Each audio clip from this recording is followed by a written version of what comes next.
উপস্থিত ওলামাই কেরাম, বয়োজ্যেষ্ঠ বাবাজিরা, নওজওয়ান ভাইরা, পর্দার আড়ালের মা খালারা, ছোট্ট ছোট্ট বাচ্চারা, মানসিংহা মহাজনটোলা অত্র এলাকা সুন্নি মুসলমান বাবাজি ভাইরা, নবী প্রেমিক, দিন দরদি, ইমাম হাসান হুসেনের প্রেমে আশিক সকল বেরাদারান ইসলাম, সমস্ত তারিফ গুণগান সে মহান আল্লাহ তাবারক ওয়া তাআলার জন্য, যে আল্লাহ দীর্ঘ 13 বছর ধরে আমাকে আপনাদের ভিতরে মুহররমকে কেন্দ্র করে সৈয়দুশ শুহাদা ইমাম হাসান হুসেনের মহব্বত, ভালোবাসা অন্তরে নিয়ে আমাদের আপনাদেরকে এখানে এসে বসে কিছু কোরআন হাদিস এবং আল্লাহ নবীর কিছু কথা, আল্লাহওয়ালাদের জিন্দেগানি জীবনী বলার ও শোনার যে আল্লাহ তৌফিক দান করেছেন, সে আল্লাহর দরবারে সকলে মিলে আমরা শুকরিয়া আদায় করি। বলুন আলহামদুলিল্লাহ। পরে পরে আকা মাওলা কুল জাহার মালিক ও মুখতার, নাইবে পরওয়ারদিগার শেষ অবতার, বিশ্বের কুল বিশ্বের মূল সৈয়দুর রসুল বাবা আব্দুল্লাহর বাগানের ফোটা একটি মাত্র ফুল, জনাবে আহমদে মুজতবা মুহাম্মদুর রাসূলুল্লাহ সাল্লাল্লাহু তাআলা আলাইহি ওয়াসাল্লামের উপর লক্ষ কোটি বার দুরূদ ও সালাম শান্তির ধারা বর্ষিত হোক। সকলে বলুন আল্লাহুম্মা আমিন। ভাই সব, আপনারা সকলে অবগত আছেন, প্রতি বছরের ন্যায় এবছরও মুহররম মাসকে কেন্দ্র করে মানসিংহা মসজিদ কমিটির উন্নতি, মসজিদ কমিটির উদ্যোগে, আপনাদের ভালোবাসায় এই মহাব্বত ভরা সভা সেজে উঠেছে। 5 রাত্রি ব্যাপী, তার আজকে তৃতীয় রজনী। আমি আপনাদের জন্য দোয়া করি, আপনারা আমার জন্য দোয়া করেন। আল্লাহ পাক যতদিন আমাদের আয়ু রেখেছে, আমরা যেন এভাবে প্রত্যেক বছরের পর বছর ইয়াদে হোসেন মানাতে পারি এবং তেনাদের জীবনী শুনে, জিন্দেগানি শুনে নিজের জীবনকে যেন আমরা গড়তে পারি, তৈরি করতে পারি। কালকে আমি আপনাদের সামনে শুনিয়েছি খুব সংক্ষিপ্ত আকারে নবী নামাসা, জান্নাতের ফুল নামাসায় রসুল হযরত ইমাম হাসান আর হুসেন রাদিয়াল্লাহু তাআলা আনহুমা কি ছিল শান, কি ছিল মান, কি ছিল সম্মান। আর এই সম্মান আমার নবীর বংশধরকে দান করেছে স্বয়ং আল্লাহ পাক রহিম ও রহমান। আল্লাহ যাকে সম্মানী বানায়, তার সম্মান কেউ কেড়ে নিতে পারবে না ভাই। আল্লাহ যাকে সম্মান দিবে না, সে চাইলেও সম্মান পাবে না। তারা তো সম্মানী হলেনই, তাদেরকে ভালোবেসে, তাদের মহব্বতে এসে জিন্দেগিটা যদি আমরা কাটাতে পারি, আমার নবী বলছেন আমাদের ঠিকানা হবে জান্নাতে। বলুন সুবহানাল্লাহ। সুবহানাল্লাহ। তাই আমি দোয়া করি আল্লাহ পাক যেন আমাদের এই মহব্বত ভরা সভাতে অংশগ্রহণ করাকে সকলের কবুল করে নেন, বলুন আল্লাহুম্মা আমিন। কাল আমি আপনাদের শুনিয়েছিলাম যে এত যখন তারা আমার নবীর প্রিয়, আল্লাহও যখন এত ভালোবাসে হাসান হুসেনকে, তো ফের কোন কারণে কাদের চক্রান্তে এত বড় একটা দুর্ঘটনা ঘটে যাচ্ছে? এক ভাইকে দেওয়া হচ্ছে বিষ, আর এক ভাইকে নিয়ে যাওয়া হচ্ছে কারবালার ময়দানে। এর পিছনে কে বা কারা ছিল, কাদের হাত ছিল? আমি কাল বলেছি হয়তো মানুষের ব্রেনে আসতে পারে, দিমাগে আসতে পারে, নওজুবিল্লাহ মিন জালিক, যে আমার নবীর পরে হয়তো নবীর কোন সাহাবী তাদের সঙ্গে দুশমনি করেছিল নাকি। জি না, বরঞ্চ আমার নবীর যত সাহাবা সবাই ছিল ইমাম হাসান হুসেনের দিওয়ানা, বলুন সুবহানাল্লাহ। উল্লেখযোগ্য ঘটনা দুইজন সাহাবীর কথা। হযরতে উমর ফারুক আজমকে কে চিনে না? দ্বিতীয় খলিফা তিনি, তাই না? দ্বিতীয় খলিফার নাম কি?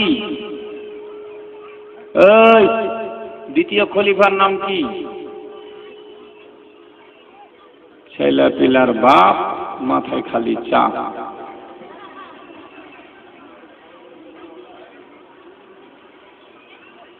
এতবার শুনেও যদি আপনারা কিছু না মনে রাখেন, ওই শ্বশুর বাড়ি যায় নামাজ পড়তে যায় ধাক্কা মারবেন।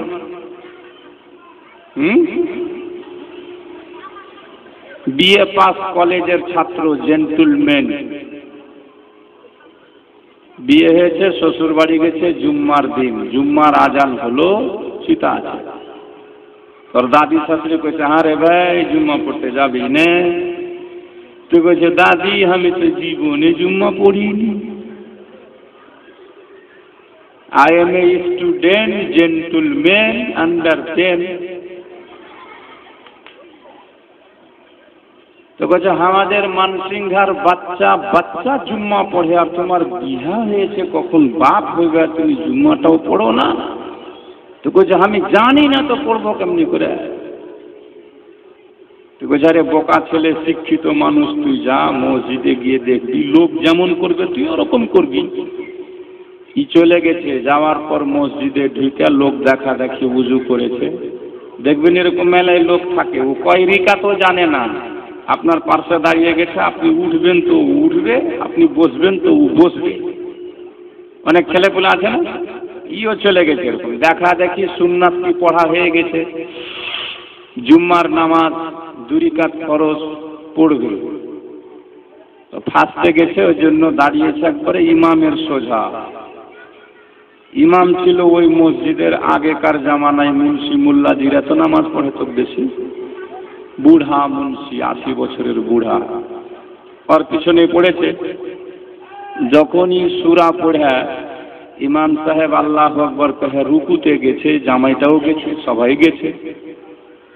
সামি আল্লাহু লিমান হামিদা কহে উঠতে যায়, জামাইটার পিছনে একটা লম্বা করে লোক ছিল, ওর মাথা একটু জামাইটার পাছাতে লেগে গেছে। তো ই মনে করছে যে এটার জামাত শুরু হলো, তো জামাতে মনে হয় এরকমই করতে হয়, আমার তো জানা নেই। আমার পিছে হুড়া মারছে মানে হামকেও হুড়া মারতে হবে। এবার মুন্সি ছিল বুড়া, ওকে মেরে দিলে হুড়া। মুন্সি পড়ে দাঁত মুখ ভেঙে গুড়া। ওর পাশে ওর সালারা সমন্দিরা আছে, সাধুগুলা আছে, তো ওকে ওর হাল দেখা ওকে ইশারা করে কইছে যে নামাজে এরকম করতে হয় না। এমনি করে হিরণ দিয়ে মেয়েরা কইছে যে নামাজে এরকম করতে হয় না। মুখে তো কথা কওয়া যায় না, এমনি করে করছিস তুই তো। ও মনে করছে যে এইদিকে হুড়া আমার নেবার লাগছে, ফিরিও মারতে হইবে নাকি। তো যেটি ছিল ওর ডাইন দিকে সব দিকে উল্টে ফেলে দিয়েছে। তো কথা হলো ভাই, শুনি তো আমরা খুব, কিন্তু জ্ঞানের অভাব এখনো আমাদের আছে, জানার অভাব আছে। দ্বিতীয় খলিফার নাম কি? দ্বিতীয় খলিফার নাম, হায় রে বাপ, এরকমই হবে। হযরত উমর ফারুক আজম রাদিয়াল্লাহু তাআলা আনহু, কহু সুবহানাল্লাহ। আমার ফের একবার করে দুঃখ হয়েছে যে 13 বছর ধরে শোনাচ্ছি মানুষকে, মানুষ তো বারবার শুনছে, তাও যদি ভুলে যায় তাহলে কেমনি করে হবে ভাই? মরার পরেও মনে হইবে না। উমর ফারুক আজম কত জালালি ছিলেন, কত তেজ ছিল তার মিজাজ জানেন? একটু এদিক ওদিক দেখলে সোজাই তলোয়ার টেনে, রাখবো না, গর্দন উড়িয়ে দেব।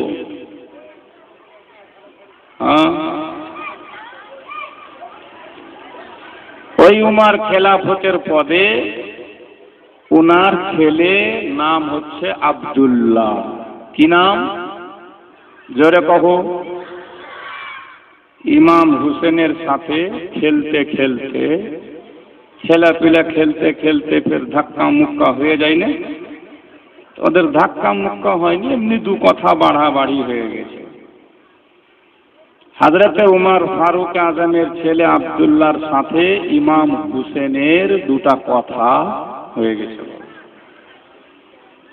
তো ইমাম হুসেন তো ভদ্র ঘরের ছেলে, আমার আপনার মতো তো নাই যে একদম গাইল দিতে শুরু করবে, তো এই দিক থেকে শুরু করবে, গায়ের মাথা চলে যাবে গাইল দিতে দিতে। ওরা ভদ্র, ওদের মুখে গাল ছিল না। বলছে আব্দুল্লাহ, আরে তুমি আমার সঙ্গে কি কথা বলবে?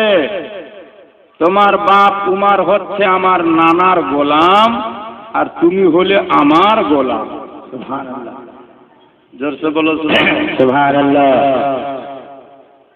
বাচ্চা ছেলে তো, এই কথাটা শুনে কিন্তু উমরের ছেলে আব্দুল্লাহর গায়ে লেগে গেছে। ছুটে গেল, আব্বা, ওগো আমার আব্বা খলিফাতুল মুসলিমিন। হযরত উমর ফারুক আজম ছেলেকে দেখে, ছেলের চোখে পানি। বলে, কি হলো বেটা, কিসের এত পারেশানি, তুমি কাঁদছো কেন, কি হয়েছে বলো বেটা আব্দুল্লাহ।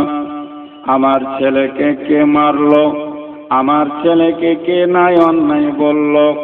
আব্দুল্লাহ গিয়ে বলে, আব্বা, অন্য কেউ বলেনি, হযরত আলীর ছেলে ইমামে হুসেন। যেমনি হুসেনের নাম শুনতে নেই, তেমনি উমারের মনে হচ্ছে জালাল পানিতে ঠান্ডা হয়ে গেল। বলুন সুবহানাল্লাহ। ও মুসলমান ভাই, আমি শুধু আপনাদের দেখাতে চাই, আমার নবীর সাহাবারা কোন নজরে দেখতেন হাসান হুসেনকে, কেমন ভালোবাসতেন তিনারা ইমাম হাসান হুসেনকে। হযরতে উমর ফারুক আজম যেমনি শুনেছে, বেটা কি বলেছে হুসেন তোমাকে বলো না? বলে, আব্বা গো, জানো আজকে হুসেন আমাকে রাগের মাথায় বলছে, তোর বাপ আমার নানার গোলাম, আর তুই হলি আমার গোলাম। হযরত উমর ফারুক আজম বলছেন যে এই কথা বলেছে হুসেন, বলেছে? বলছে, হ্যাঁ আব্বা বলেছে। ই মনে করছে হুসেনকে ডেকে কিছু শাস্তি মাস্তি আমার বাপ দিবে, এত বড় কথা যখন কহে দিয়েছে। কিন্তু উমর ফারুক আজম নবীর সাহাবী, দ্বিতীয় খলিফা, বলছে, বেটা যা, আব্দুল্লাহ রে, যে কথা ইমাম হুসেন বলেছে একটু হুসেনকে বল, যেটা তুমি বলেছ হোসেন আমার আব্বা লিখতে বলেছে, লিখে দিতে বলেছে। আব্দুল্লাহ গেল ইমাম হোসেনকে গিয়ে বলল, হোসেন তুমি আমার আব্বাকে নিজের নানার গোলাম বলেছ, আমাকে তোমার গোলাম বলেছ, আমার আব্বা তোমাকে কথাটা লিখে দিতে বলেছে। হযরত ইমাম হোসেন কলম নিলেন, কাগজ নিলেন, লিখে দিয়েছেন, বন্ধুগণ ভাই, উমর হচ্ছে আমার নানার গোলাম, উমরের ছেলে আব্দুল্লাহ হলো আমার গোলাম। হযরত উমর ফারুক আজম রাদিয়াল্লাহু তাআলা আনহু এই কথাটা নিয়ে মুসলমান ইমাম হোসেনের লেখাটা সাহাবাদের সামনে ধরে বলেছিলেন, ওরে আমার নবীর সাহাবারা, তোমরা সবাই সাক্ষী থেকে যাও, গাওয়া থেকে যাও, আমাকে আমার বেটাকে আজকে নবীর নাতি হোসেন জান্নাতের গ্যারান্টি দিয়ে দিয়েছে। আজকে আমাকে আর আমার ছেলেকে হোসেন জান্নাতের দলিল সার্টিফিকেট দিয়ে দিয়েছে। আমাকে তার নানার গোলাম বানিয়েছে, আমার ছেলেকে নিজের গোলাম বানিয়েছে। তো আকা যেখানে থাকবে গোলাম তো ওখানেই থাকবে। আর আমার নবী বলেছে হাসান হোসেনের ব্যাপারে যে হাসান হোসেন হচ্ছে জান্নাতি যুবকদের সর্দার। আমরা কোথা থাকবো? আর মুসলমান বলার উদ্দেশ্য একটাই, আমার নবীর সাহাবারা কি নজরে কি দৃষ্টিতে দেখতো তাদেরকে ভেবে দেখেন। এরকম একটা ঘটনা আছে, বেলাল। বেলালের নাম শুনেছেন না?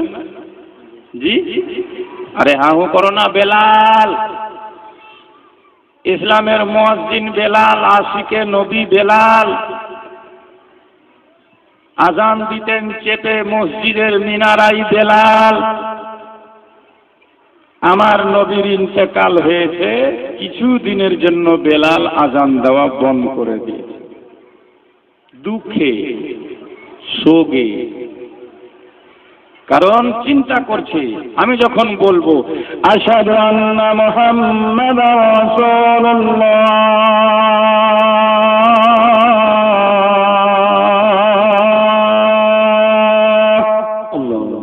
নবী তো নাই, আমি কাকে দেখব, কি করে মনে শান্তি দিব? এই জন্য কিছুদিন বেলাল আজান দেওয়া ছেড়ে দিয়েছে। শুধু তাই নয়, দুঃখে মদিনা ছেড়ে চলে গেছে দমেস্ক। ওখানে যেতে নেই, হঠাৎ একদিন রাত্রে স্বপ্ন দেখছে। আমার নবী বলছেন, বেলাল আমার মদিনা শহরে কি কম ছিল যে তুমি মদিনা ছেড়ে চলে আসলে দমেস্কে? সঙ্গে সঙ্গে নিজের প্রোগ্রাম ক্যান্সেল করে বেলাল ফিরে এলেন কয়েকদিনের মধ্যে মদিনায়। বলুন সুবহানাল্লাহ। বেরাদার বন্ধুগণ, বাবাজি ভাই, মাইকের আওয়াজ এরকম করে রে ভাই, মেরে ফেলে মাইক वाला কানে না, সে মাইক বাড়াও, ভলিউম বাড়াও, তো খতম করে দেগা।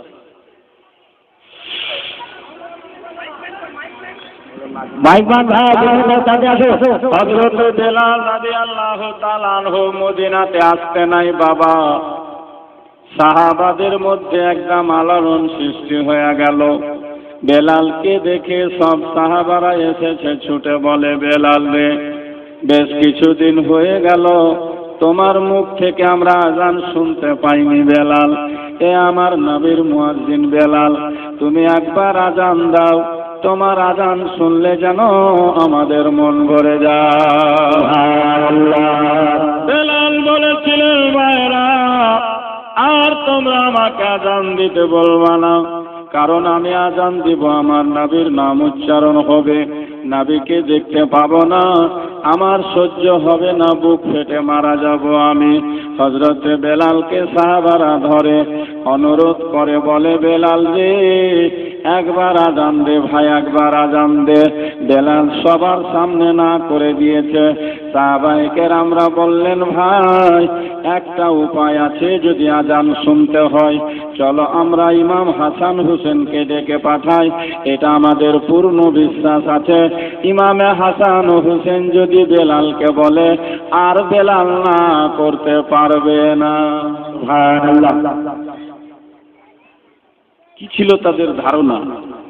ইমাম হাসান হোসেন সম্পর্কে কি ছিল বাসনা, কি ছিল কামনা, কি ছিল ভালোবাসা, কি ছিল প্রেম, কি ছিল ভক্তি, কি ছিল মহব্বত।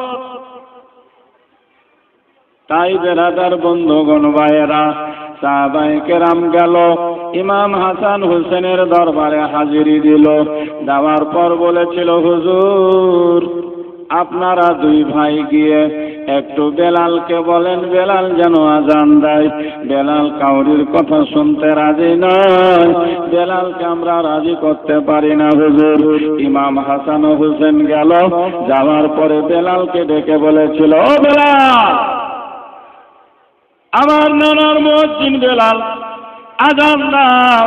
তোমার মুখে মদিনার মানুষ আজান শোনার জন্য পাগল হয়ে আছে। হযরতে বেলালকে ইমাম হাসান হোসেন বলতে নাই, বেলাল আজান দিব না যেন আর বলতে পারে না। বেলালকে জিজ্ঞেস করা হয়েছিল, বেলাল এত লোক বলল তুমি আজান দিতে রাজি হলে না, ইমাম হাসান হোসেন বললে না করলে না কেন?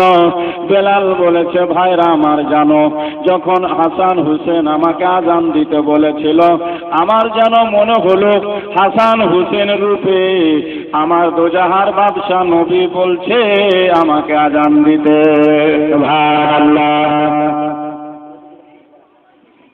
তাই আমি ইনকার করতে পারিনি ভাই। এটাই ছিল বেলালের জীবনের শেষ আজান। দুই ভাইয়ের অনুরোধে চেপে গেলেন, আজান দিতে দিতেই টলমলিয়ে পড়ে গেছেন, বিদায় নিয়েছেন দুনিয়া ছেড়ে। বলার উদ্দেশ্য একটাই, কম বেশি আমার নবীর সাহাবা যে যেখানে ছিল, নিজের জান চাইতে, সন্তান চাইতে, নিজের মান চাইতে, সম্মান চাইতে, বিবি বাচ্চা চাইতে ইমাম হাসান হোসেনকে সবাই ভালোবাসত। সুবহানাল্লাহ।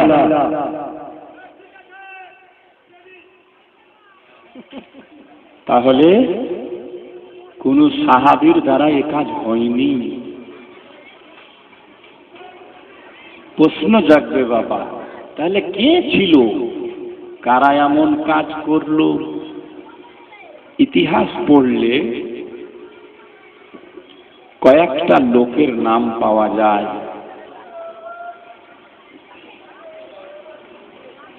মুসলমান রূপে তারা ছিল মুনাফিক। মুসলমান রূপে তারা ছিল মুনাফিক। তার মধ্যে মদিনায় একটা লোক ছিল, ওর নাম হচ্ছে আব্দুল্লাহ ইবনে সাবা। কি নাম? কি নাম বললাম? মনে তো থাকবে না, শুনা যান। আর একটা ছিল মারওয়ান ইবনে হেকাম।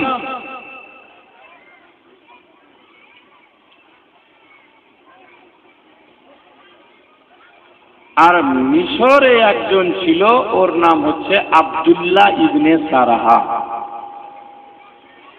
এই কয়েকটা লোকের চক্রান্তে ইসলামের ইতিহাসে এত বড় সর্বনাশ নেমে আসছে, মুসলমান বিভক্ত হয়ে যাচ্ছে। বন্ধুগণ ভাই, এদেরই কারসাজি, এদেরই কারনামা ছিল।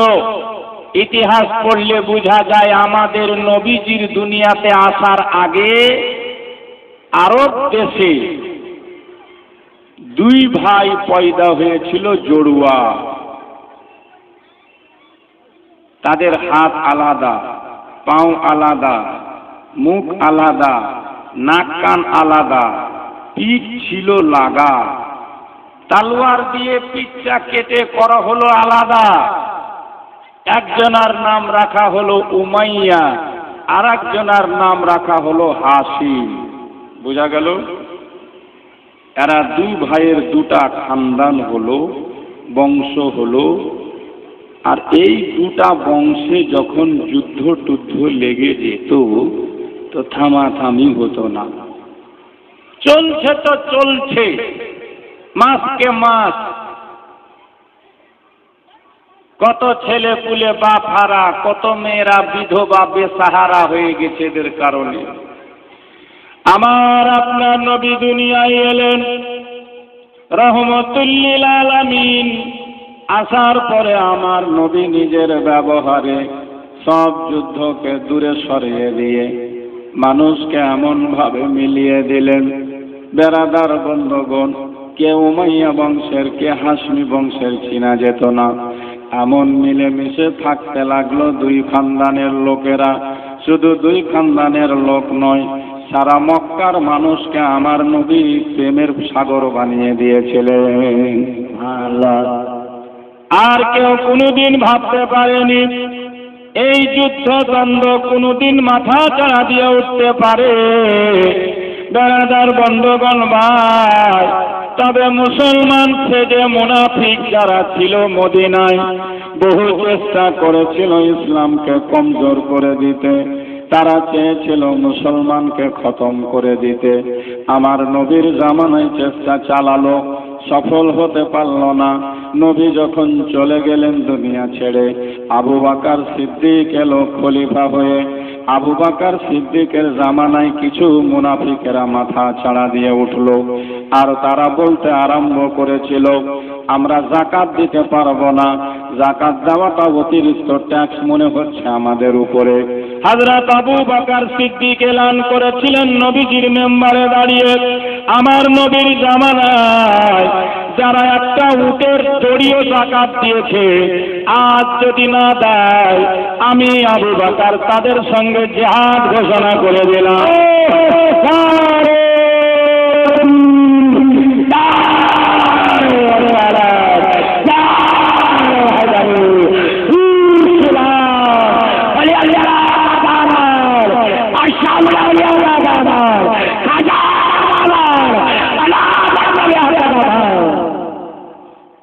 প্রথম খলিফার কড়া ভাষণ শুনতে নাই দেবে গেল।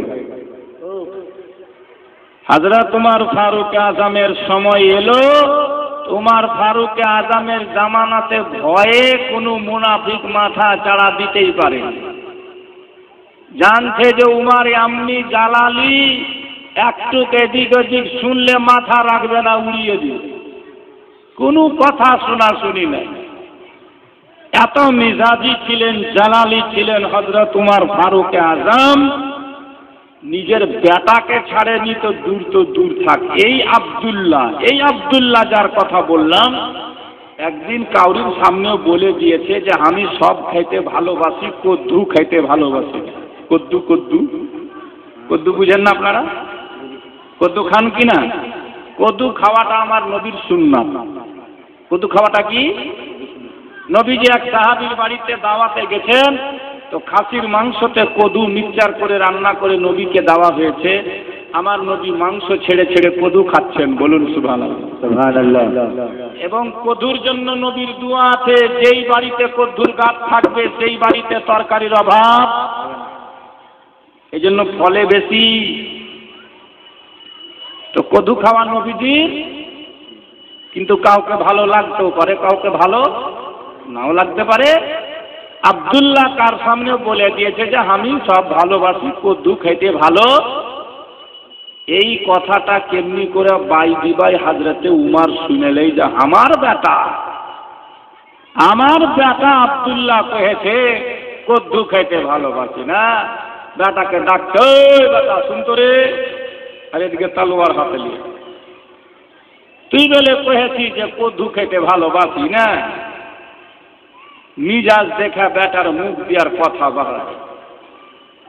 কয়েছি আমি লোক মুখে শুনেছি, তুই কারোর সামনে কয়েছিস বলে যে আমি কদ্দু খাইতে ভালোবাসি না।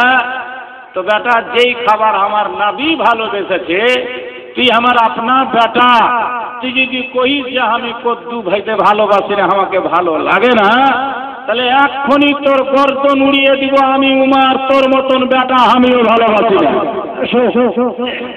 জোরসে বলেন সুবহানাল্লাহ। কি ছিল তিনার ঈমান? উমারের সামনে কেউ ভয়ে মাথা চাড়া দিত না। এক মদখোর মদিনার বাজারে মদের বোতল লিয়া চলে আসছে রাস্তা ধরে, আর একদম উমার দেখা হয়ে গেছে রাস্তাতে। ও গে মা গে, কার হাতে পড়লু জম দুধি তো আমাকে মেরেই ফেল দিবে। এখন করি তো করি কি, ফুর্তি করে বগলে লুকাইছে। উমার ফারুক আজম দেখে লেগে, কি আছে তোর বগলে রে? ডরে কইছে হুজুর মধু আছে, মধু। কি আছে? মধু।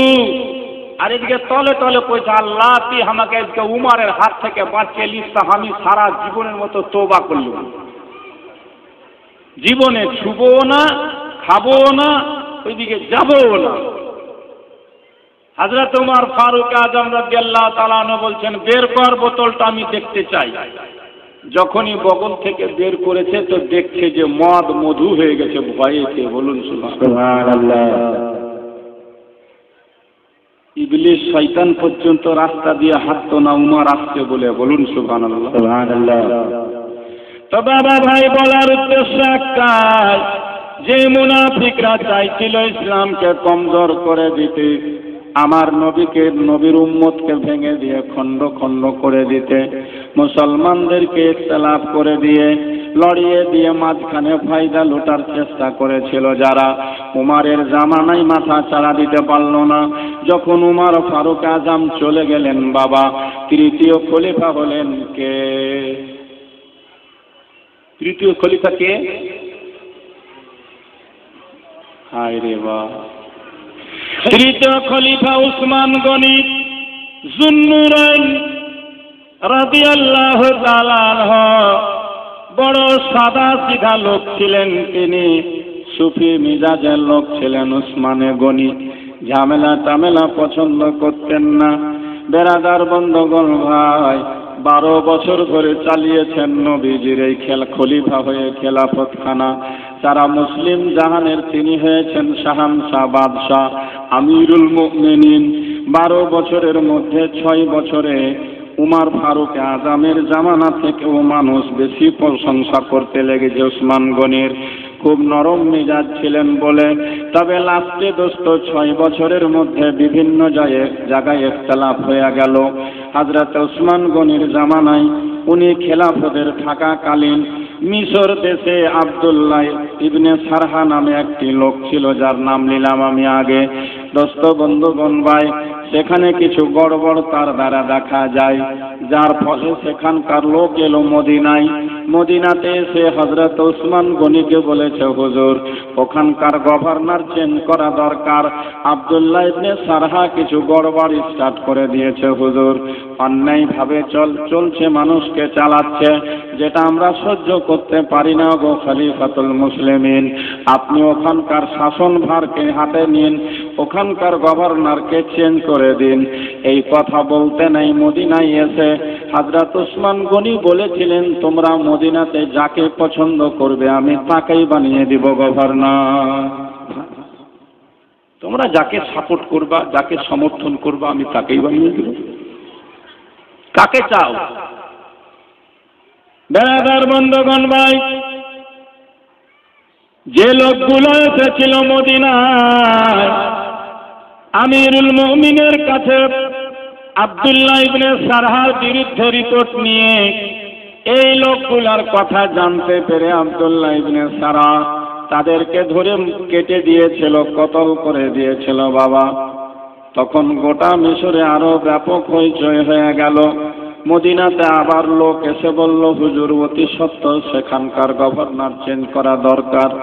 উসমান গনি বললেন, ভাই আমি তো বলেছি তাই, তোমরা যাকে পছন্দ করবে আমি তাকেই বানিয়ে দেব। সেখানকার গভর্নর বলো না কাকে তোমাদের ভালো লাগে। সবাই তখন বলেছিল মুহাম্মদ ইবনে আবু বকরকে আমাদের ভালো লাগে। আবু বকরের ছেলে মুহাম্মদ রাদিয়াল্লাহু তাআলা আনহুকে ওখানকার আপনি গভর্নর বানিয়ে দেন, নেতা বানিয়ে দেন, রাজ্যপাল বানিয়ে দেন। হযরত ওসমান গনি ওদের কথা শুনে বানিয়ে দিলেন মুহাম্মদ ইবনে আবু বকরকে গভর্নর মিশরের জন্য। এবং আগেকার গভর্নরকে বরখাস্ত করা হলো, আব্দুল্লাহ ইবনে সরহাকে সরিয়ে দেওয়া হলো। মুহাম্মদ বিন আবু বকর পাওয়ার পেয়ে মদিনা এবং মিশরের কিছু লোকজনকে সাথে নিয়ে রওনা হলো। যেতে যেতে রাস্তায় পথিমধ্যে মাঝখানে এমন একটা জায়গাতে তারা পৌঁছেছে ফাঁকা ময়দানে যেতে নাই দেখছে মদিনার দিক থেকে একজনা উটের পিঠে সাওয়ার হয়ে দ্রুত গতিতে বিদ্যুৎ বেগে ধুলা উড়িয়ে চলে যাচ্ছে দোস্ত বন্ধুগণ মিশরের দিকে। সন্দেহ হওয়াতে মুহাম্মদ বিন আবু বকরের দলবলেরা বলেছিল, কে আছে লোকটা দেখো তো ভাই, মনে হচ্ছে নতুন কোনো খবর নিয়ে কোনো কাফির এক জায়গা থেকে আর এক জায়গা ছুটে যায়। দোস্ত বন্ধুগণ সন্দেহ হওয়াতে ওই মদিনার দিক থেকে যেই লোকটা ছুটে যাচ্ছিল বেরাদার, তাকে ধরা হলো। ধরার পরে জিজ্ঞেস করা হলো, তুমি যাবে কোথায়, কার লোক, কোথায় যাচ্ছ বলো। বলে আমি উসমান গনির গোলাম, আমাকে আমিরুল মুমিনিন উসমান গনি পাঠিয়েছেন এই নিজের উটখানার উপরে চাপিয়ে একখানা চিঠি নিয়ে মিশরের গভর্নরের কাছে উসমান গনির পত্র নিয়ে চিঠি নিয়ে আমি ছুটে যাচ্ছি। শোনা মাত্রই মুহাম্মদ বিন আবু বকর বলেছিল, আমি তো হচ্ছে বর্তমানে সেখানকার গভর্নর, খলিফা আমাকে গভর্নর বানিয়েছে, দাও না দেখি তোমার চিঠির ভিতরে কি লেখা আছে আমি দেখি। বলছে আপনি গভর্নর কিনা আমার জানা নাই, আমি যাচ্ছি পূর্বের গভর্নর আব্দুল্লাহ ইবনে সারহার নিকটে চিঠি নিয়ে। এই কথাটা শুনতে নেই এদের সন্দেহ হয়ে গেল লোকটার উপরে। আরে উসমান গনি তোমাকে পাঠিয়েছে বলছো, তো উনি তো আমাকেও গভর্নর করে পাঠালেন, আবার ওর নামে কি চিঠি দিয়েছে, দেখি চিঠিতে কি লেখা। জবরদস্তি তাকে ধরে চিঠিটা কেড়ে নেওয়া হলো। দেখা যাচ্ছে সরকারি সিলমোহর চিঠির উপরে মারা আছে, খাম বন্ধ। চিঠিটা খুলে যখন পড়তে লাগলো, পড়ে এরা অবাক হয়ে গেল। চিঠি উসমান গনির পার্সোনাল প্যাডের উপরে লেখা। চিঠিতে যে বিষয়বস্তুটা লেখা আছে সেটা হচ্ছে এই, হে আব্দুল্লাহ ইবনে সারহা, মুহাম্মদ ইবনে আবু বকর সদল বলে মিশর পৌঁছা মাত্রই তাদেরকে ধরে তুমি সবকে হত্যা করে দিও। এরা চিঠিটার বিষয়বস্তু পড়ে, লেখা পড়ে সব মাথা যেন ঘুরে গেল। এ কোন ব্যাপার, এটা কি?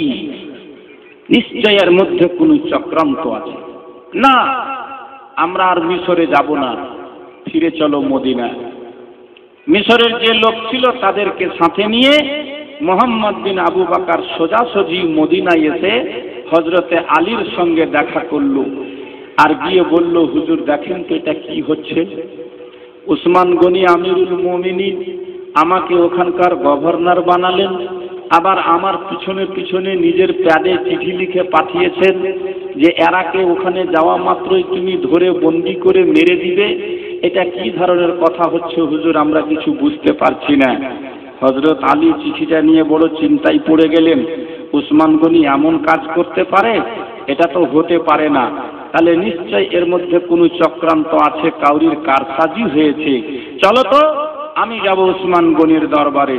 হযরত আলী শেরে খোদা গেলেন। যাওয়ার পরে বলছেন, হুজুর, ওগো আমিরুল মুমিনিন, এই গোলামটা কার? বলে আমার। উটটা কার? বলে আমার। এই প্যাডটা কার? বলে আমার। চিঠিটা লেখা কার? হযরত ওসমান গনি বলছে, ভাই এই চিঠি সম্পর্কে তো আমার কিছুই জানা নেই। ওসমান গনির সইটাকে জাল করা হয়েছে, চিঠিটা লেখা সম্পর্কে আমার কিছু জানা নেই। কে বা কারা এ কাজ করলো? হযরত আলীরও সন্দেহ ছিল না, তবুও মানুষের সামনে আরো বেশি করে নিঃসন্দেহ হওয়ার জন্য গিয়ে জিজ্ঞেস করলেন। তিনাকে প্রশ্ন উত্তর হলো, তিনি ক্লিয়ার বলে দিলেন, খোদার কসম করে বলছি আলী, এই চিঠির ব্যাপারে আমার কিচ্ছু জানা নাই। এবার লোক মিলাতে লাগলো, কে এরকম করতে পারে, কে করতে পারে, কে চিঠি লিখেছে, কে জাল কারসাজি করেছে, কে দস্তখত সইটাকে জাল করতে পারে। দেখা গেল যে এর মাস্টার হচ্ছে মারওয়ান ইবনে হেকাম। কি নাম? মারওয়ান।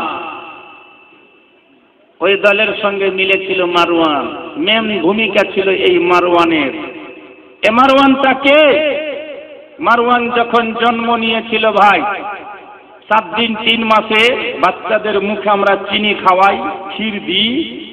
মারওয়ানের বাপ হেকাম মারওয়ানকে কোলে নিয়ে নবীর দরবারে গিয়েছিল তাহনিক করতে, খেজুর চাবিয়ে মুখে দিতে। আমার নবী দিচ্ছেন আর বলছেন, হুয়া ওয়াজাক ইবনুল ওয়াজাক, ये गिरगिट का बच्चा गिरगिट होगा। নবীজি খেজুর দিচ্ছেন মুখে আর বলছেন, ये गिरगिट का बच्चा गिरगिट होगा। আর গিরগিটের কামই হলো রং পাল্টা। গিরগিটের কাম হলো রং বদল। আমার সামনে আমার মতো আপনার সামনে আপনার মতো ঝামেলা লাগিয়ে দেয়। এটা হচ্ছে মুনাফিকের চক্রান্ত চাল। সামনে কিছু, পিঠ পিছে কিছু। এরা বুঝা গেল মারওয়ানের কাজ। সবাই বলছে মারওয়ানকে চাই, মারওয়ানকে চাই, মারওয়ানকে আমাদের হাতে তুলে দেওয়া হোক, আমরা তার বিচার করব, তাকে শাস্তি দিব, মারব, ধরব, যা পারবো করব। বেরাদার ওসমান গনি ছিলেন খুব সাদা সিধা মানুষ, এই জন্য মারওয়ানকে তাদের হাতে দিলেন না তুলে। ওসমান গনি চিন্তা করছেন, মারওয়ানকে এদের হাতে দেওয়া মানে মারওয়ানকে হত্যা করে দেওয়া। এই জন্য মারওয়ানকে দিতে পারলেন না। ওসমান গনির বাড়িতে মারওয়ান ছিল, কোথাও লুকিয়ে। মানুষের সন্দেহ হয়ে গেল। রাগের চোটে দোস্ত বন্ধুগণ ভাই, মিশরের বিদ্রোহীরা, মিশরের লোকেরা হযরতে ওসমান গনির বাড়িটাকে ঘেরাও করে নিল। ঘেরাও, হয় মারওয়ানকে আমাদের হাতে তুলে দেওয়া হোক, নচেত খলিফা খেলাফতের পদ থেকে সরে যাক। ওসমান গনি তাও করতে পারলেন না, কারণ আমার নবী এক জামানায় বলেছিলেন, ওসমান রে, আল্লাহ যদি তোকে আমার খলিফা বানায় বাবা, তুই যদি খেলাফতের পদে বসিস, খবরদার কোনোদিন নিজের ইচ্ছায় বা লোকের চাপে খেলাফত ছেড়ে দিবি না। এই জন্য ওটাও করতে পারলেন না। বাড়িটা ঘেরাও হয়ে গেল বাবা। রাগে বিদ্রোহীরা বাড়ি ঘেরাও করে নিয়েছে। হযরত আলী শেরে খোদা চিন্তা করে দেখলেন, ব্যাপার আয়ত্তের বাইরে চলে যাচ্ছে। বেয়াদবি করতে পারে আমিরুল মুমিনের সাথে, ওসমান গনির সাথে বিদ্রোহীরা বাড়াবাড়ি করতে পারে। দোস্ত বন্ধুগণ ভাই, এই জন্য হযরত আলী শেরে খোদা ইমাম হাসান হুসেনকে ডেকে পাঠায়।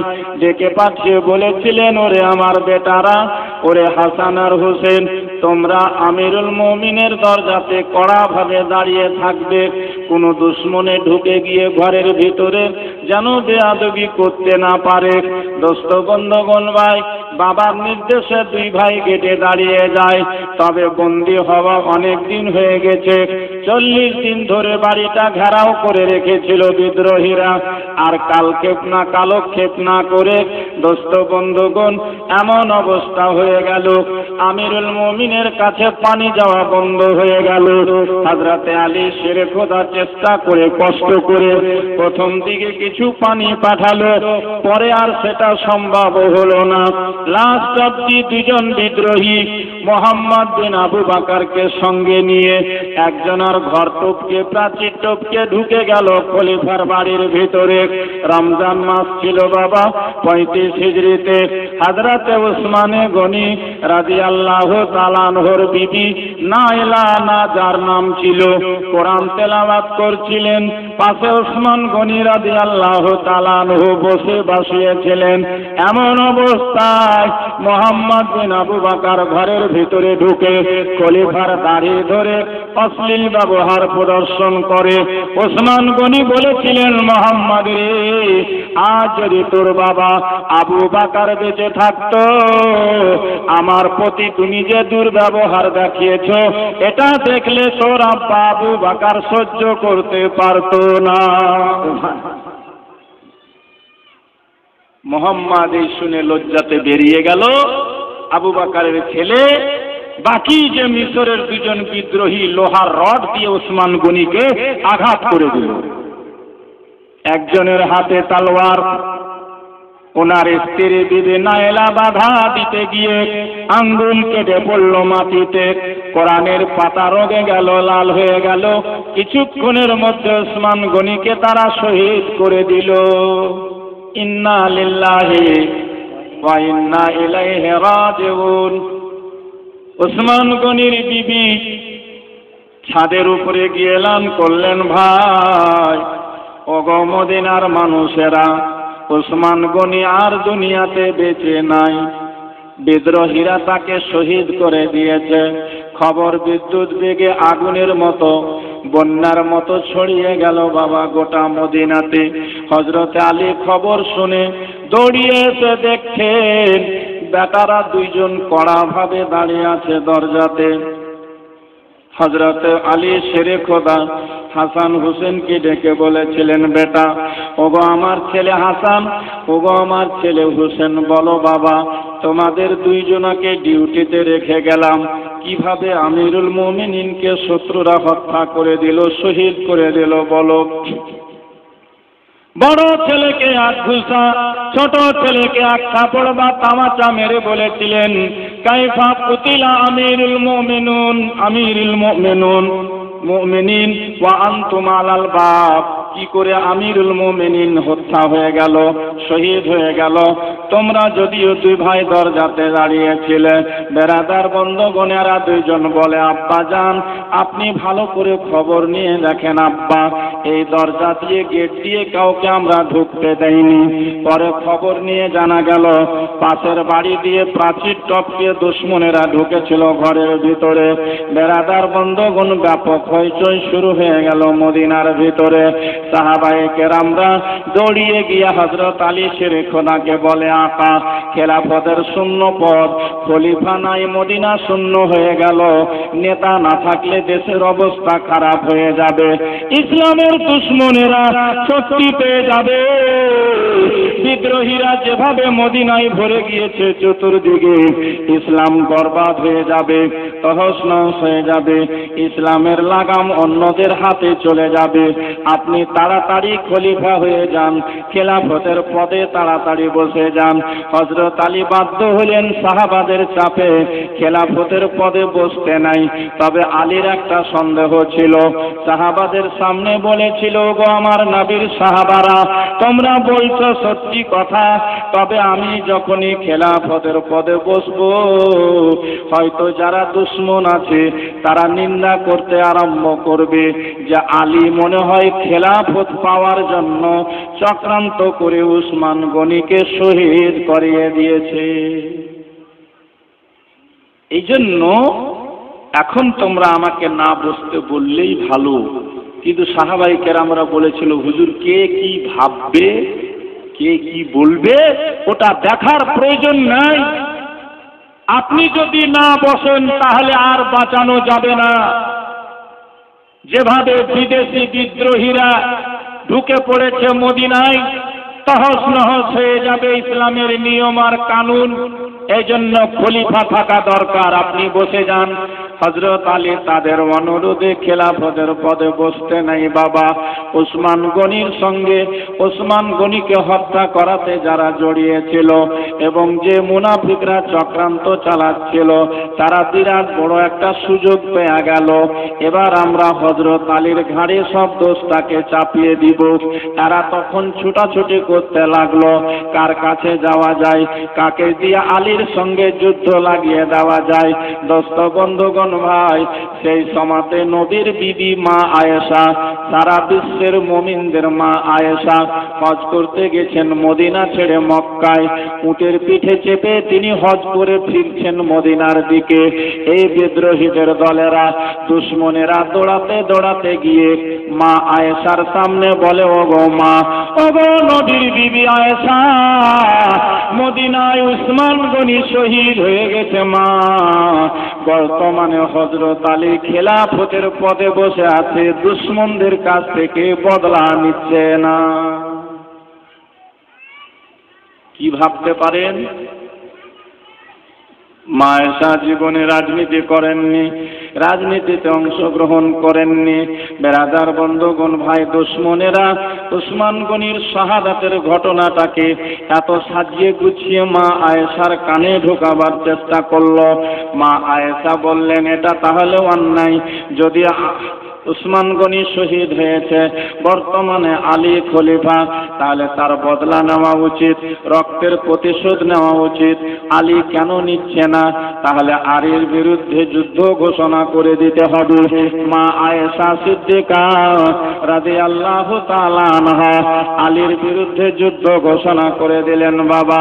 হযরত আলী শেরে খোদা যুদ্ধটা এড়াতে মদিনা থেকে ব্যাপক লোকজন সংগ্রহ করে তিনিও ছুটে গেলেন এক জায়গাতে। দুইজনার মুখাপেক্ষি হয়েছে।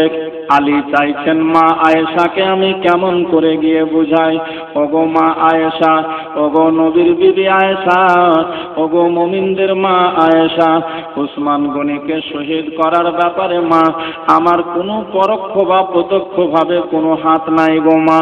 তবে হ্যাঁ, আপনি বলতে পারেন উসমান গনি শহীদ হয়ে গেল, আমি বদলা কেন নিচ্ছি না? যারা শহীদ করেছে তাদের খুঁজে বের কেন করছি না মা? তবে ব্যাপারটা হচ্ছে, মদিনার অবস্থাটা এমন হইচই হয়ে ভর্তি হয়ে আছে, বিদেশি লোকেরা বিদ্রোহীরা ভরে আছে মদিনায়। আমি যদি এই মুহূর্তে তাদেরকে খুঁজে বের করতে যাই, শাস্তি দিতে যাই, ধরে হত্যা করতে যাই, বদলা নিতে যাই, আরো ব্যাপক হইচই শুরু হয়ে যাবে মদিনায়। একটুখানি অবস্থাটা ঠান্ডা হতে দেন। আমি আলী শেরে খোদা কথা দিচ্ছি আপনাকে, উসমান গনিকে যারা শহীদ করেছে তারা পৃথিবীর যেখানেই থাকুক না কেন, আমি আলী তাদেরকে খোঁজ করে বের করে তা হযরত উসমান গনির রক্তের বদলা নিবই নেব।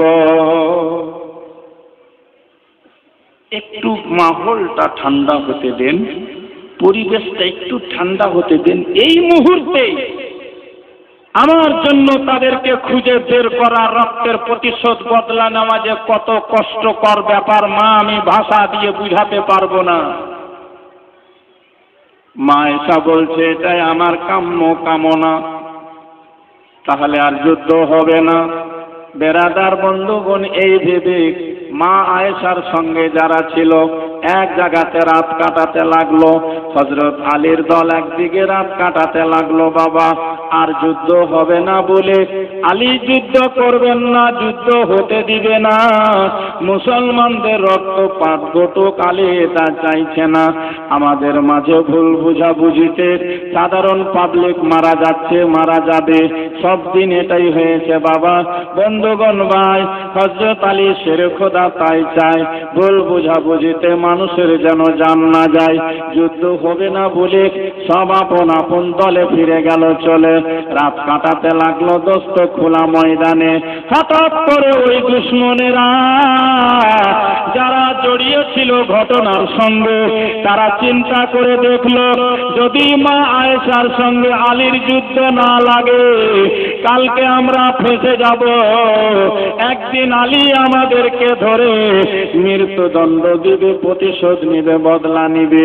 এই জন্য যেমন করে হোক ছলে বলে কলে কৌশলে যুদ্ধটা লাগিয়ে দিতে হবে। যুদ্ধ না লাগালে আমরা ফেঁসে যাব, আমরা ধরা পড়ে যাব। যুদ্ধটা লাগিয়ে দিতে হবে। তাই মা আয়েশার সৈন্য ঘুমাচ্ছে, আলীর দল একদিকে ঘুমাচ্ছে। এই দুশমনরা গিয়ে অতর্কিত ভাবে আলীর মা আয়েশার দলে যারা ঘুমাচ্ছিল সৈনিক সৈন্যরা, তাদের উপরে রাত্রিবেলা দুশমনেরাই আক্রমণ চালিয়ে দিল। তাহলে ওরা মনে মনে ভাববে কি যে আলীর দল থেকে চক্রান্ত করে আমাদের উপরে আক্রমণ চালানো হয়েছে, বাস অটোমেটিক যুদ্ধটা লেগে যাবে। বাবাজি ভাই, দুশমনদের চক্রান্ত কাজে লেগে যায়, ঘুমান্ত সৈনিকদের উপরে আক্রমণ চালাতে নাই। মা আয়েশার দলের লোকেরা ভেবে নিল এটা আলীর প্রতারণামূলক আচরণ মাত্র। আলী কালকে বলল যুদ্ধ হবে না, আর আজকে তার সৈন্য দিয়ে ঘুমান্ত সৈন্যদের উপরে আক্রমণ হামলা চালিয়েছে। সকাল হতে নাই, যুদ্ধের দামামা বেজে গেল ভাই, যুদ্ধের দামামা বাজতে নাই। হযরত আলী শেরে খোদা পড়ে গেলেন চিন্তায়, হায় সর্বনাশ, এবার আমি কি করে মা আয়েশাকে বুঝাই গো মা, আমার কোন লোকজনের হাত নাই মা, নিশ্চয় এখানে কেউ চক্রান্ত করেছে, নিশ্চয় কোন শত্রু দুশমনের হাত আছে। এই সুযোগ তার পেলেন না বাবা, যুদ্ধ লেগেই গেল। যুদ্ধ যখন লেগে গেল, ঘামাসান যুদ্ধ চলছে, একজন মুসলমান আর একজন মুসলমানকে কেটে ফেলছে, একজনের তরবারি আর একজনের রক্তে লাল হচ্ছে। হযরত আলী শেরে খোদা দেখলেন হায় সর্বনাশ, কত লোক ইয়াতীম হয়ে যাবে, কত মেয়েরা বিধবা হয়ে যাবে। সামান্য একটু ভুল বুঝাবুঝিতে এত বড় যুদ্ধ লেগে গেল, যুদ্ধটা বন্ধ করা যায় কিভাবে? হযরত আলী শেরে খোদা একদল অগ্রগামী লোককে ডেকে বললেন, শোনো, এই যুদ্ধ বন্ধ করার একটাই রাস্তা, সেটা হচ্ছে সেনা নেত্রীর পতন ঘটলে যুদ্ধ বন্ধ হয়ে যায়। যুদ্ধের নিয়ম হচ্ছে সেনাপতিকে ফেলে দিতে পারলে যুদ্ধ বন্ধ হয়ে যাবে। যুদ্ধের নিয়ম হচ্ছে সিপে সালারকে মেরে দিতে পারলে যুদ্ধ বন্ধ হয়ে যাবে। এই দলের নেত্রী হচ্ছেন যেহেতু মা আয়েশা সিদ্দিকা, তবে মা আয়েশার দরবারে কোনো বেয়াদবি না হয়, মা আয়েশার দরবারে কোনো গুস্তাখি না হয়, মা আয়েশার দরবারে কোনো মানহানি না হয়। মা আয়েশা যে উটের পিঠে চেপে আছে, সেই উটের সামনের পা দুটা কেটে দিতে পারলে তাহলে মা আয়েশা ধরাশয় হওয়ার আগে সসম্মানে মা আয়েশাকে নিয়ে এসে আমি বুঝিয়ে দেওয়ার চেষ্টা করবো, ওগো মা, যে ভুল বুঝাবুঝিতে আমাদের যে ক্ষতিটা হয়ে গেছে মা, এটা আমার দলের কোনো লোকের মাধ্যমে হয়নি, দ্বারা হয়নি দোস্ত, তাই করা হলো। এইভাবে যুদ্ধটাকে হযরত আলী কৌশলে কোনো রকম বন্ধ করিয়েছিলেন। মা আয়েশা যেহেতু উটের পিঠে চেপেছিলেন, পর্দাবৃত অবস্থায় সেনা নেত্রী হয়ে যুদ্ধ পরিচালনা করেছিলেন। এই জন্য এই যুদ্ধটাকে জঙ্গে জামাল বলা হয় বা কুস্তির যুদ্ধ বলা হয়। ইতিহাস পড়ে দেখবেন, তারিখ পড়ে দেখবেন, জঙ্গে জামাল এই যুদ্ধটাকে বলা হয়, যে যুদ্ধ মা আয়েশার সঙ্গে হযরত আলীর হয়েছিল। ওই দুশমনদের চক্রান্তে কি কার্যকলাপ না শুরু হয়ে গেল বাবা। লাস্ট অব্দি মা আয়েশাও বুঝতে পারলেন, হযরত আলী বুঝতে পারলেন, সেখান থেকে বুঝাবুঝি হয়ে মা আয়েশা চলে গেল মদিনায়। হযরত আলী শেরে খোদা তখন থেকে দারুল খোলাফা কুফাকে বানিয়ে নিলেন নিজের বাসভবন। আত্মীয় স্বজন, পুত্র পরিজন, ছেলে মেয়ে, বউ বাচ্চা নিয়ে চলে গেলেন কুফায়। কোথায় চলে গেছেন? কুফা থেকে সারা পৃথিবীর মুসলমানদেরকে তিনি পরিচালনা করছেন খলিফাতুল মুসলিমিন হয়ে হযরত আলী শেরে খোদা।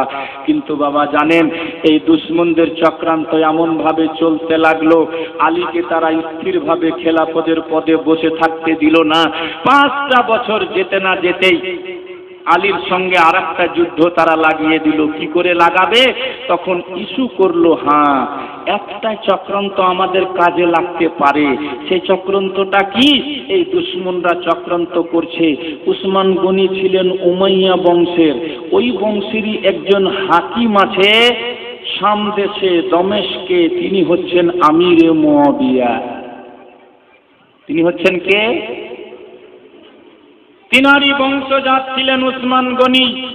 তিনাকে গিয়ে যদি আমরা শোনাতে পারি এই ঘটনাটা, আলীর কাছ থেকে প্রতিশোধ বদলা নিব বলে উনি যখন আসবেন আক্রমণ করে চলে, যুদ্ধ বেঁধে যাবে, ফাঁকতালে আমরা বেঁচে যাব, নচেত আমাদের বাঁচার রাস্তা নাই। আলী শেরে খোদা আমাদেরকে ছাড়বে না। তাই দোস্ত, এই দুশ্মনরা এখান থেকে ছুটে ছুটে ছুটে ছুটে চলে গেল দমেস্কে। সামদেশে গিয়ে হযরত আমিরে মুআবিয়া, ইয়াজিদের বাবা, নাম হচ্ছে আমিরে মুআবিয়া, তিনি ছিলেন আমার নবীর এত নিকটের সাহাবী। যখন নবীজির উপরে কোরআন নাজিল হয়, ওহী আসে, তিনি বসে বসে লিখতেন। কাতিবে ওহিয়ে এলাহি বলা হয়েছে তিনার টাইটেল। শুধু তাই নয়, এত কাছের সাহাবী ছিলেন আমিরে মুআবিয়া। তিনার একটা বোন ছিল উম্মে হাবিবা বিনতে আবি সুফিয়ান, তার সঙ্গে আমাদের বিশ্ব নবীজির বিয়ে হয়েছিল। এই জন্য আমিরে মুআবিয়ার টাইটেল হলো সারা মুসলিম জাহানের মামু। বলুন সুবহানাল্লাহ। সেই আমিরে মুআবিয়ার ঘরে জন্ম নিয়েছিল দুষ্ট, দুরাচার, পাপিষ্ট, জাহান্নামী ইয়াজিদ। ইয়াজিদের বাবার নাম কি? আমিরে মুআবিয়া। ইয়াজিদের মায়ের নাম কি? ইয়াজিদের মায়ের নাম জানা নাই? এতদিন ধরে শুনছেন, তারপরেও ভুলে গেছেন, তো ফ্রিতে শুনে লিখেন, তো ওই জন্য মনে থাকে না। আজকে ইয়াজিদের মায়ের নাম বলবো, 101 টাকা করে দেন, তাহলে আর ভুলবেন না, মনে থাকবে। ইয়াজিদের মায়ের নাম কি ছিল? 101 টাকা করে দিয়ে নামটা শুনে যাবেন, তাহলে আর ভুলবেন না। আমাদের ওই যে বুড়াগুলা ঘুরছে, লোকগুলা আপনাদের কাছে যাবে, ইমাম হাসান হোসেনের মহব্বতে ইয়াজিদের মায়ের নাম শুনতে 101টি করে টাকা পাঠাবেন। বেশি যারা দিবেন সবার জন্য দোয়া হবে। মসজিদের ব্যাপার আছে, জামে মসজিদ বিরাট বড় তৈরি হচ্ছে মানসিংহাতে, দেখছেন আপনারা, বহু কোটি টাকার দরকার এই ফিনিশিং মসজিদ নিয়ে আসতে গেলে। সুবহানাল্লাহ, এখানে না চেয়ে পাওয়া যায়। কালকে কোনো বাবু দিয়েছে 786, কোনো বাবু দিয়েছে আরো বেশি, কোনো বাবু দিয়েছে কম। সবার জন্য দোয়া হবে ভাই। সৈয়দুস শুহাদার সভাতে মহব্বতে এসেছেন, এই দান ইনশাআল্লাহ বেকার যাবে না। একবার দুরুদে পাক। এর মধ্যে যে যার দেওয়ার মা, বোন, খালা যত এসেছেন, ইনশাআল্লাহ এই মুহররম মাসে ইমাম হোসেনের সভাতে তিনার মহব্বতে দান করবেন। সবার দান কবুল হবে ইনশাআল্লাহ, বেড়া পার হবে, মনের বাসনা কামনা পূর্ণ হবে। দুরুদে পাক আগে বেড়ে যায়। আল্লাহুম্মা সাল্লি আলা সাইয়্যিদিনা মাওলানা মুহাম্মদ ওয়া আলা আলি সাইয়্যিদিনা ওয়া আলা আলি সাইয়্যিদিনা মাওলানা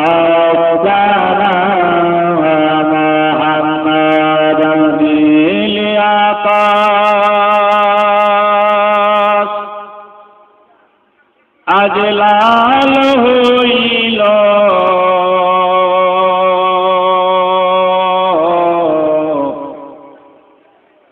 জানো রক্তের বরণ। সবাই বলুন ইয়া হুসেন। হোসেনের শহীদের দিন তিনার দুঃখে গোটা আকাশ লাল হয়ে গেছিল। নীল আকাশ আজ লাল হইল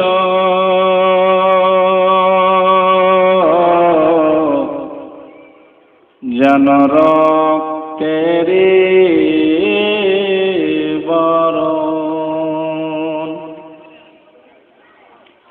ইমাম হোসেন শহীদ হইলেন, ইমাম হোসেন শহীদ হইলেন, এই নানাজির উম্মতের কারণ। নীল আকাশ আজ লাল হইল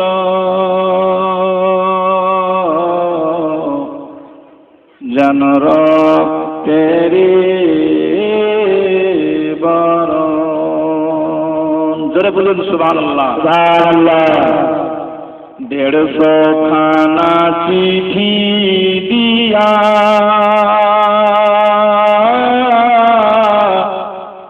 কুফায়দাকে ধোকা দিয়া শত শত চিঠি দিয়া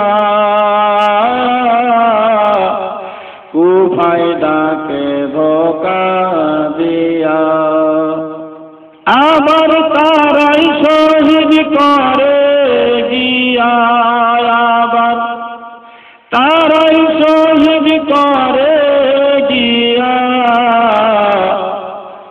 এত কুফির কুচরণ নীল আকাশ আজ লাল হইল যেন রক্তের বরণ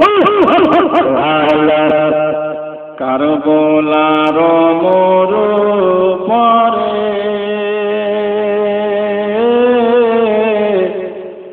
লড়েনি ইমাম সারাদিন ধরে কারবালার মরু পরে লড়েনি ইমাম সারাদিন ধরে একটু পানি না দেয় তারে একটু পানি না দেয় তারে ওই দুষ্ট ইয়াজিদের বায়াত কারণ নীল আকাশ আজ লাল হইল যেন রক্তের বরণ ফারেশতা আসিয়া বনে ইমামের 2 চরণ তলে সুবহানাল্লাহ সুবহানাল্লাহ বলো ইয়া হুসেন ফারেশতা আসিয়া বনে ইমামের 2 চরণ তলে ফারেশতা আসিয়া বনে ইমামের 2 চরণ তলে একটু আদেশ আমরা পেলে একটু আদেশ আমরা পেলে ধুলিব তোলার ধারণ নীল আকাশ আজ লাল হইল যেন রক্তের বরণ জালিমেরা ঘিরে ঘিরে তীর মেরেছে মোর ইমামের জালিমেরা ঘিরে ঘিরে তীর মেরেছে মোর ইমামের জালিমেরা ঘিরে ঘিরে তীর মেরেছে ইমামের ইমাম হুসেন কাতর সরে ইমাম হুসেন কাতর সরে আল্লাহকে করেন স্মরণ নীল আকাশ আজ লাল হইল যেন রক্তের বরণ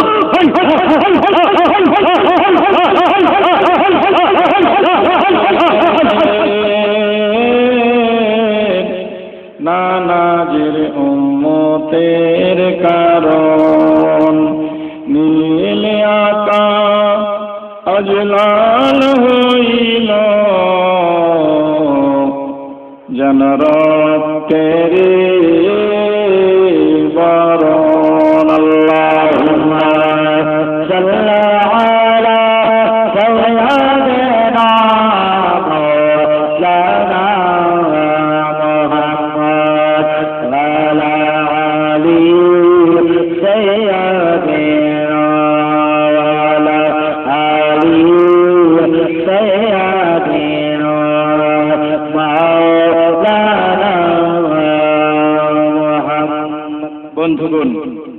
বাবাজি ভাইরা,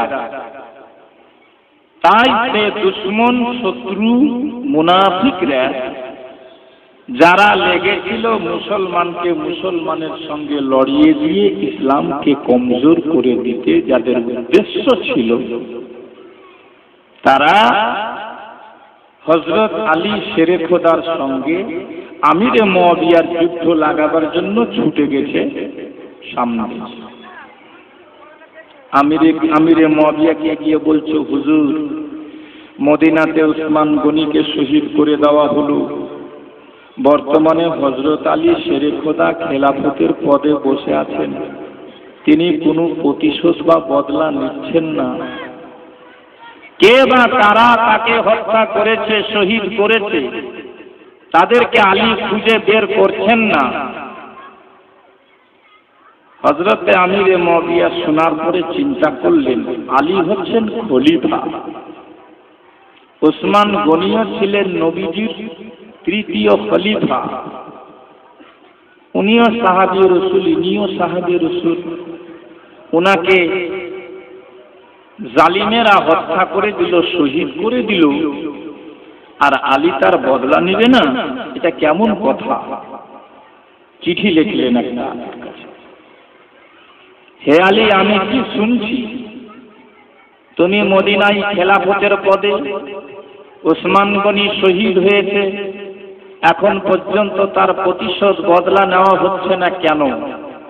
আলী শেরে খোদা চিঠি লিখে পাঠাচ্ছেন আমিরে মুআবিয়াকে, ওগো আমিরে মুআবিয়া, আসল কথা হচ্ছে কি, মদিনায় এখন বিদ্রোহীতে ভরা, এই পরিস্থিতিতে দুশমনদেরকে খুঁজে বের করা, বদলা নেওয়াটা যে কত কঠিন ব্যাপার। তবে একটু ক্ষান্ত হন, একটু শান্ত হন, বুঝতে পারবেন, জানতে পারবেন, আমি আলী শেরে খোদা কাউকে ছাড়ব না। হযরত আমিরে মুআবিয়া উত্তর পেয়ে চুপ হয়ে গেলেন। আবার এই গন্ডগোল যারা বাঁধাচ্ছে তারা দেখছে, যুদ্ধ তো লাগলো না। তখন করলো কি, উসমান গনির রক্ত মাখা জামা কাপড়, যেই জামাতে শহীদ হয়েছিলেন তিনি, এবং তিনার বিবির কেটে যাওয়া আঙ্গুলগুলা নিয়ে গিয়ে আমিরে মুআবিয়ার কাছে দেখিয়ে উত্তেজিত করার জন্য তিনার সামনে ধরে তুললেন, আর লাগিয়ে ভিড়িয়ে মশলা দিয়ে কথাগুলো এমন বেশি বেশি করে বললেন যে হযরতে আমিরে মুআবিয়া ও আর দোস্ত বন্ধুগণ ভাই, কালক্ষেপ না করে তখন সিদ্ধান্ত নিচ্ছেন, তাহলে হয় বদলা না হোক, আর নচেত আলী খেলাফতের মুস্তাহিক নন, ছেড়ে দেন, উনি খেলাফত চালাবার যোগ্যতা তার মধ্যে নেই। যদি সে বদলা নিতে না পারে, এই দুটো দাবি জানিয়ে উনি ব্যাপক হারে সামদেশ থেকে সৈন্য নিয়ে ছুটে আসলেন। আলী জানতে পারলেন, শেরে খোদা হায়দারে কাররার জানতে পারলেন। জানতে পারার পরে দোস্ত বন্ধুগণ, মক্কা মদিনা থেকে কিছু সৈন্য সংগ্রহ করে তিনিও ছুটে গেলেন, যেন যুদ্ধটা আবার না লেগে যায়। ভুল বুঝাবুঝিতে আমাদের লোক আমাদের হাতে কাটা পড়বে, মুসলমানের রক্তে মুসলমানের হাত রাঙা হয়ে যাবে। আলী চাইছিলেন না তাই যেন যুদ্ধ না লাগে। দোস্ত বন্ধুগণ ভাই, দুই দলের মুখাপেক্ষি হয়ে গেল সিফিন নামক জায়গায়। ভাইয়েরা বন্ধুগণ, সে সিফিন নামক জায়গায় মোকাবিলা হতে নাই। হযরত আমিরে মুআবিয়া রাদিয়াল্লাহু তাআলা আনহুর দলের লোকেরা একটাই কথা বলতে লাগলো, আলী হয় প্রতিশোধ না হয় যুদ্ধ। যুদ্ধটা বাবা এড়াতে এড়াতেও লেগে গেল, আবার মুসলমানের হাতে মুসলমান কাটা পড়তে লাগলো। সিফিন নামক জায়গাতে আলীর সঙ্গে মুআবিয়ার যুদ্ধ হয়েছে। ইসলামের ইতিহাসে এই যুদ্ধটাকে বলা হয় জঙ্গে সিফিন। দুই দলের সংঘর্ষ হয়েছে, অনেক লোক ক্ষয়ক্ষতি হয়েছে। তারপরে একটা সিদ্ধান্তের উপর এসে যুদ্ধ বন্ধ হয়েছিল। এই সিদ্ধান্তের পরে হযরত আলী শেরে খোদার দল ছেড়ে 12,000 লোক লা হুকমা ইল্লাল্লাহ বলে আল্লাহর হুকুম ছাড়া আমরা আর কিছু মানব না। 12,000 লোক বেরিয়ে গেল। ইসলামের ইতিহাসে, তারিখে ইসলামে এদেরকে খারেজি নামে বলা হয়, যাদেরকে আমরা নিজের ভাষায় শিয়া বলছি, শিয়া। এখান থেকে ইসলামী সাম্রাজ্য বিভক্ত হয়ে গেল। এখান থেকে মুসলমানের দুটা ভাগ হলো। এখন অনেক বেরিয়ে গেছে দুনিয়ায়। সারা পৃথিবীর ইতিহাস তুলে দেখবেন তো প্রথম থেকে আলীর জামানা থেকে দুটাই ভাগ ছিল, শিয়া সুন্নি। এখন মেলা হয়ে গেছে বাবা। ওই যে দেখবেন মুহররমের মাস এসেছে, শিয়ারাকে ইয়া হুসেন ইয়া হুসেন ইয়া হুসেন খুব পিট কাটাবে, মাতম করবে, মনে হবে যে পাক্কা দিওয়ানা। তারাই হলো ধোঁকাবাজ। এরাই ধোঁকা দিয়ে মেরে দিয়ে আবার কেঁদেছিল লোক দেখানো। চোখ ভরা পানি, বুক ভরা ব্যথা নিয়ে কারবালার ময়দানে মা জয়নবের সামনে কেঁদে কেঁদে হা হু আর করেছিল। মা জয়নব বলেছিলেন, তোমরা আমার ভাইকে ধোঁকা দিয়ে শহীদ করে আবার কেঁদে কেঁদে আমাকে দেখাচ্ছ কুফার মানুষ। কিয়ামত পর্যন্ত বুক ফাটাতে থাকবে, কাঁদতে থাকবে, তোমাদের কাঁদা আল্লাহ কবুল করবে না।